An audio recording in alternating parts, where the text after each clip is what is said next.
Friends, Har Har Mahadev. બધાને સ્વાગત છે તમારું મારી કુકિંગ ચેનલમાં. આજે હું તમારી માટે એક નવી રેસીપી લઈને આવી છું, પણ તેની પહેલાં તમે મારી ચેનલમાં નવા હો તો મારી ચેનલને લાઇક કરજો, શેર કરજો અને સબસ્ક્રાઈબ કરજો. આજે હું તમારી માટે સાતમમાં ખવાય તેવી ઠંડી થાળી લઈને આવી છું. તો ચાલો આપણે બનાવવાનું શરૂ કરશું. તો સૌથી પહેલાં આપણે મીઠાથી શરૂઆત કરશું. તો એક વાટકો મેં આ જાડો ભાખરીનો લોટ લઈ લીધો છે. તમે જોઈ શકો છો આ જાડો ભાખરીનો લોટ છે. તો એ એક વાટકો આપણે લઈ લઈશું. તો તમારે જેટલું મીઠું બનાવવું એ પ્રમાણે તમારે લેવાનું. મેં એક વાટકો લીધો છે. તો હવે આમાં આપણે મોણ નાખશું. મોણ તમે વ્યવસ્થિત નાખશો ને તો જ તમારું આમ એકદમ સરસ મજાના લાડવા બનશે. તો આપણે 2 ટીસ્પૂન સરસ મજાનું મોણ નાખ્યું છે. તો હવે આ બધી જ વસ્તુને આપણે સારી રીતે મસળી લઈશું. હવે આ બધું જ આપણે સારી રીતે મિક્સ કરી લઈશું. આનો આપણે સરસ મજાનો આપણે ભાખરીનો લોટ બાંધીએ એ જ રીતે આપણે લોટ બાંધવાનો છે. તો એ સરસ મજાના આ ભાખરીનો લોટ બાંધો એ જ રીતે આપણે ભાખરીનો જાડો લોટ છે. તો આ તમારે એકદમ સરસ મજાનું મુઠ્ઠી પડતું મોણ નાખવાનું, એટલે તમારા લાડવા સરસ બને. તો તમે જોઈ શકો છો. તો આ જ રીતે આપણે લોટને બાંધી લઈશું. આ રીતે મુઠ્ઠી પડતું મોણ હોવું જોઈએ તમારે. તો એમાં થોડું થોડું પાણી આપણે નાખતા જશું અને લોટ બાંધતા જશું. અને લોટ તમારે હંમેશા કડક જ બાંધવાનો છે, ઢીલો બાંધવાનો આમાં નથી. તો લોટને આપણે બાંધી લઈશું. તો આપણો લોટ સરસ મજાનો બંધાઈ ગયો છે. તો આના 3 આપણે લુવા વાળી લઈશું. આ રીતે 3 પાર્ટ કરીને આપણે 3 લુવા વાળી લેવાના છે. આ રીતે આપણે 3 લુવા વાળી લેવા. હવે એક પાટલી લઈ લઈશું. હવે એ પાટલી લઈ લીધી છે અને આપણે આ રીતે ગોયણાને ગોળ ગોળ કરતું જવાનું. અને ભાખરી આપણે જાડી જ વણવાની છે, એટલે વ્યવસ્થિત આપણે તો આ રીતે જાડી જ તમારે ભાખરી રાખવાની છે. આમાં પતલી ભાખરી રાખવાની નથી. અને આને આપણે સારી રીતે એટલી તમારે જાડી ભાખરી રાખીને પછી તમારે આ રીતે હાથ વડે અંગૂઠાની આંગળી વડે તમારે આ રીતે એને ખાડા કરી દેવાના. તમે જોઈ શકો છો. તો હવે આને આપણે શેકી લઈશું. આ રીતે માટીની મેં તાવડી લઈ લીધી છે. અગાઉ મેં તપવા મૂકી દીધી હતી. તમે જોઈ શકો છો. આ રીતે આપણે એને શેકાવા નાખી દઈશું. આ રીતે થોડીક સાઈડ ઓલી થઈ જાય પછી આપણે એને પલટાવી લેવાની છે. તો તમે જોઈ શકો છો વ્યવસ્થિત કાચી પાકી થઈ જાય પછી એને થોડીક પલટાવી લેવાની. તો એ સાઈડે આપણે થોડીક શેકાવા દઈશું. હવે એની સાઈડ આપણે પલટાવી નાખીશું. તમે જોઈ શકો છો એકદમ પાછળનો ભાગ સરસ મજાનો આપણે સડી ગયો છે. હવે આગળનો ભાગ સડી જાય ત્યાં સુધી એને થવા દઈશું. આપણી 2 સાઈડ સરસ મજાની ભાખરી સડી ગઈ છે. તમે જોઈ શકો છો. એ જ રીતે આપણે 2 ભાખરી છે આને પણ આ જ રીતે આપણે એને શેકી લઈશું. હવે બધી જ ભાખરી આપણી ચડી ગઈ છે. તમે જોઈ શકો છો. હવે આપણે એનો આ રીતે ભૂકો કરી લેવાનો છે. આ રીતે ભૂકો કરીને આપણે એક મિક્સર જાર લઈ લઈશું. એટલે આ બધાનો જ આપણે આ સારી રીતે આ રીતે ભૂકો કરી લેવાનો છે. તમે જોઈ શકો છો. અને એક મિક્સર આપણે જાર લઈ લીધું છે. એમાં આપણે ભૂકાને એડ કરવાનો છે. તો આ રીતે મિક્સરમાં થોડો જેટલું ઓલું થાય એટલું જ તમારે લેવાનું છે. આ રીતે આપણે બધું જ મિક્સરમાં ગ્રાઇન્ડ કરી લઈશું. આ જ રીતે આપણે મિક્સરમાં સરસ મજાનું ગ્રાઇન્ડ કરી લઈશું. તમારે નો ચાયણીની ઝંઝટ મારી વગર, ચાળવાની ઝંઝટ મારી વગર તમે આ રીતે ફટાફટ આ રીતે કરી શકો છો. તો એ જ રીતે આપણે બધું જ મિક્સરમાં ગ્રાઇન્ડ કરી લઈશું. આપણું બધું ચૂરવું તમે જોઈ શકો છો. એકદમ મિક્સરમાં આપણે સરસ મજાનું પીસી લીધું છે આ રીતે. તો હવે આપણે એ જ મિક્સર જારમાં એક વાટકો આપણે ખાંડ લઈશું. એ આપણે અંદર નાખીને એને પણ ખાંડને આપણે સરસ રીતે પીસી લઈશું. આમાં આપણે 3 થી 4 આપણે એલચીના દાણા નાખી દઈશું. હવે આપણે એને પીસી લઈશું સારી રીતે. હવે આપણે આમાં ઘી એડ કરશું. ઘી આ રીતે થોડું નાખતું જવાનું છે. અને ગળ્યું તમે જેવું ખાતા હોય એ પ્રમાણે તમારે લેવાનું. તો આ રીતે તમે મીઠું તમારા ઘરના ટેસ્ટ મુજબ તમે લઈ શકો છો. પછી તમે એવું લાગે તો ચાખીને એવું લાગે તો તમારે નાખવાનું. હવે આ બધી જ વસ્તુને આપણે સારી રીતે મિક્સ કરી લઈશું. આ રીતે તમે જોઈ શકો છો. આ રીતે આપણે બધું સારી રીતે મિક્સ કરી લઈશું.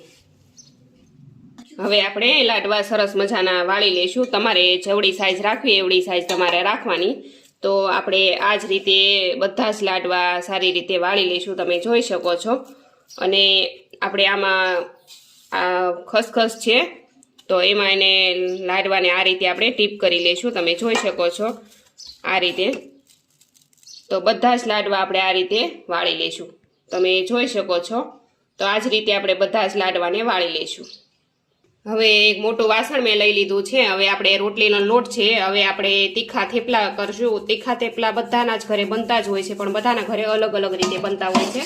તો થેપલા તમારા ઘરના ટેસ્ટ મુજબ તમે જેટલા તમારે બનાવવાના હોય એટલો જ તમારે લોટ લેવાનો, વધારે લોટ લેવાનો નહીં. એટલે તમારે જેટલા બનાવવાનો હોય એટલો જ લોટ તમે હવાલાની મદદથી આ રીતે આપણે ચાળીને જ લોટ લેવાનો. તો તમે જોઈ શકો છો. તો હવે આમાં આપણે બધા મસાલા કરી લઈશું. મેથી હોય તો મેથી જરૂર લેવાની તમારે. તમે જોઈ શકો છો. મેથી નાખવાથી સરસ મજાનો થેપલા એકદમ પોચા રૂ જેવા બને. અને આદુ અને મરચાંની પેસ્ટ છે. તો આદુ મરચાંની પેસ્ટ લઈ લેવાની. તો 1 ચમચી મેં આદુ મરચાંની પેસ્ટ લીધી છે. પછી તમે તમારા ટેસ્ટ મુજબ તમારે જેવું તમે તીખું ખાતા હોય એ પ્રમાણે તમારે મરચું લેવાનું છે. અને મીઠું મેં લઈ લીધું છે. મીઠું તમારા ઘરના ટેસ્ટ મુજબ તમારે મીઠું લેવાનું, વધારે ઓછું તમે કરી શકો છો. હવે આપણે સૂકા મસાલા કરી લઈશું. તો લાલ મરચું મેં 1 ચમચી લીધું છે. લીલું લીધું છે પણ તોય આપણે લાલ લેવાનું છે. પછી અડધી ચમચી હળદર લઈ લઈશું. અડધી ચમચી ધાણા જીરું લઈ લઈશું. અને 1.5 ટીસ્પૂન આપણે તેલ લઈશું. તો બધી જ વસ્તુને આપણે સારી રીતે હવે મિક્સ કરી લઈશું. તો આ બધી જ વસ્તુને આપણે સારી રીતે મિક્સ કરી લઈશું. સરસ મજાનો લોટ આપણે બાંધી લઈશું. આપણો સરસ મજાનો લોટ એકદમ મસ્ત રીતે બંધાઈ ગયો છે, તમે જોઈ શકો છો. તો હવે આપણે નાના નાના મસ્તીના સરસ મજાના આપણે લુવા વાળી લઈશું. તો આ રીતે આપણે બધા જ લુવા વાળી લઈશું. તો આપણા બધા જ લુવા બનીને તૈયાર થઈ ગયા છે. અને એક પાટલી લઈ લીધી છે મેં, તમે જોઈ શકો છો. આ રીતે તમારે ગોળ ગોળ વણતું જવાનું છે. એટલે સરસ મજાનું મસ્ત તમારું ગોળ થેપલું બનીને તૈયાર થઈ જશે. પછી તમે જેવું તમારે જાડું રાખવું એ પ્રમાણે જાડું રાખવાનું અથવા થોડું પતલું રાખવાનું. કારણ કે મનફેર જાડું રાખશો તો જ તે તમે સાતમને દિવસે તમારા કૂણા થેપલા તમે ખાઈ શકશો. તો આ રીતે આપણે બધા સરસ મજાના થેપલા તમે જોઈ શકો છો વણીને કમ્પ્લીટ કરી નાખશું. આપણા બધા જ થેપલા વણાઈને કમ્પ્લીટ થઈ ગયા છે, તમે જોઈ શકો છો. હવે આપણે એક નોનસ્ટિક પેન લઈશું. આપણે એક નોનસ્ટિક પેન લઈ લીધી છે. હવે આપણે થેપલાને એકદમ મસ્ત રીતે આપણે શેકી લઈશું. સારી રીતે એકદમ સારી રીતે એની સાઈડ એકદમ ગોલ્ડન બ્રાઉન કલરની ન થાય ત્યાં સુધી આપણે એને થવા દઈશું. હવે આપણે એની સાઈડ ચેન્જ કરશું. તમે જોઈ શકો છો આ રીતે થાય પછી એની સાઈડ ચેન્જ કરવાની. આ રીતે થોડું થાય પછી એની ઉપર આપણે આ રીતે ચમચીની મદદથી આપણે તેલ એકદમ સરસ મજાનું નાખવાનું છે. અને પછી એની સાઈડ પાછી આપણે એની પલટાઈ નાખશું. તમે આ રીતે એની સાઈડ પલટાવીને પાછી એની પલટાવી નાખવાની છે. એટલે સરસ મજાનું આ રીતે ગોલ્ડન બ્રાઉન કલરનું થાય થેપલું, એટલે ત્યાં સુધી એને થવા દેવાનું છે. તમે જોઈ શકો છો. અને આ રીતે એને એકદમ પ્રેસ કરવાનું એટલે તમારું થેપલું એકદમ સરસ મજાનું બનશે. તમે જોઈ શકો છો. બે સાઈડ તમે આ રીતે એની ગોલ્ડન બ્રાઉન કલરનું થવા દેવાનું છે. તો આ જ રીતે આપણે બધા જ થેપલાને સરસ મજાના શેકી લઈશું. તમે જોઈ શકો છો. હવે મેં એક પાટલી લઈ લીધી છે. એમાં આપણે રાઈ લેવાની છે. તો આ રાઈને આપણે વાટવાની છે. તો સરસ મજાનું એક વેલણથી વાટી લેવાનું. અને અથવા તમારે એ રીતે ન કરવું હોય તો તમારી પાસે એક સરસ મજાની એવી ખાયણી હોય એનાથી તમે એને વાટી શકો છો. આ તમારે રાયતું આપણે સાતમમાં તમે બનાવી શકો છો. તો આ રીતે વેલણથી આ રાઈને આ રીતે તમારે એકદમ આ રીતે આગળ પાછળ વેલણ કરીને રાઈને તમારે પીસી લેવાની છે. તો આ રીતે આપણે રાઈને પીસી લઈશું. હવે મેં દહીં લઈ લીધું છે. તો આપણે વિસ્કરના મદદથી આ દહીંને આ રીતે એકદમ સરસ મજાનું આપણે ફેટી લઈશું. તમે જોઈ શકો છો. આ રીતે આપણે દહીંને સારી રીતે એકદમ સરસ મજાનું મસ્ત રીતે આપણે એને ફેટી લઈશું. તો આપણું દહીં એકદમ વિસ્કરના મદદથી ફેટાઈને કમ્પ્લીટ થઈ ગયું છે. તો આપણે એક વાટકો લઈ લઈશું. વાટકામાં આપણે દહીં નાખશું. પહેલાં રાયતું તમારે જેટલું ખાવું હોય એટલું જ બનાવવાનું તમારે. તો પછી તમે પાછું બનાવવું હોય તો તમે આ જ રીતે આ જ મેથડથી તમે પાછું બનાવી શકો છો. પણ ઝાઝુ બનાવીને રાખી દેશો તો ખાટું થઈ જાય. એટલે તમારે જેટલું બનાવવું હોય એટલું જ બનાવવાનું. બાકીનું દહીં તમારે ફ્રીજમાં રાખી દેવાનું. તો તમે જોઈ શકો છો મેં એક વાટકો દહીં લીધું છે. તો એમાં આપણે આ જે મેં રાઈ આપણે વાટી હતી રાઈ આપણે અંદર એડ કરશું. પછી આપણે મીઠું લઈ લઈશું. મીઠું સ્વાદ મુજબ આપણે મીઠું લઈ લઈશું. ચપટીક મેં મીઠું લીધું છે, તમે જોઈ શકો છો. તો આ મીઠું પણ આપણે આમાં એડ કરી દઈશું. અને લાલ મરચું લીધું છે, લાલ મરચું અડધી ચમચી મેં લીધું છે, અને અડધી ચમચી ધાણા જીરું લઈ લેવાનું. અને આ બધી જ વસ્તુને આપણે સારી રીતે આ રીતે મિક્સ કરી લઈશું. તમે જોઈ શકો છો આ રીતે આપણે સરસ મજાનું મિક્સ કરી લેવાનું છે, એટલે એકદમ સરસ મજાનું તમારું રાયતું કમ્પ્લીટ થઈ જાય. પછી આપણે ઉપરથી એમાં સેવ નાખવાની છે, તો આ સેવ ઉપર અંદર એડ કરી દઈશું. તો તમે જોઈ શકો છો આ જ રીતે આપણું કમ્પ્લીટ રાયતું કમ્પ્લીટ થઈ ગયું છે. આ જ રીતે તમે રાયતું બનાવશો તો તમારું એકદમ સરસ મજાનું રાયતું સરસ મજાનું બનશે. તો તમે જોઈ શકો છો. તો તમારે જેટલું ખાવું હોય એટલું જ તમારે રાયતું બનાવવાનું. તો આપણું રાયતું બનીને કમ્પ્લીટ થઈ ગયું છે. તમે હવે મેં આ મરચાં લઈ લીધા છે, મરચાંને આપણે તળવાના છે. તો આ રીતે આપણે કાપા લગાડી દઈશું અને સારી રીતે મરચાંને આપણે તળવાના છે. તો સરસ મજાના આપણે સાતમમાં ટાઢા મરચાં ખાવાની મજા આવે એટલે આપણે મરચાં તળશું. તો તમે જોઈ શકો છો મરચાં આપણે લઈ લીધા છે અને હવે એને આપણે તળી લઈશું. આપણું તેલ ગરમ થઈ ગયું છે અને આપણે મરચાં તળી લઈશું. આમાં સરસ મજાનું તેલ આવી જાય પછી તમારે મરચાંને નાખવાના. હવે આપણે સાતમની થાળી તૈયાર કરી લઈશું. તો તમે જોઈ શકો છો આપણે પહેલાં સૌથી પ્રથમ આપણે થેપલા લઈ લઈશું. તો આ થેપલા આપણે આ રીતે તમે જોઈ શકો છો એ આપણે થેપલા લઈ લઈશું.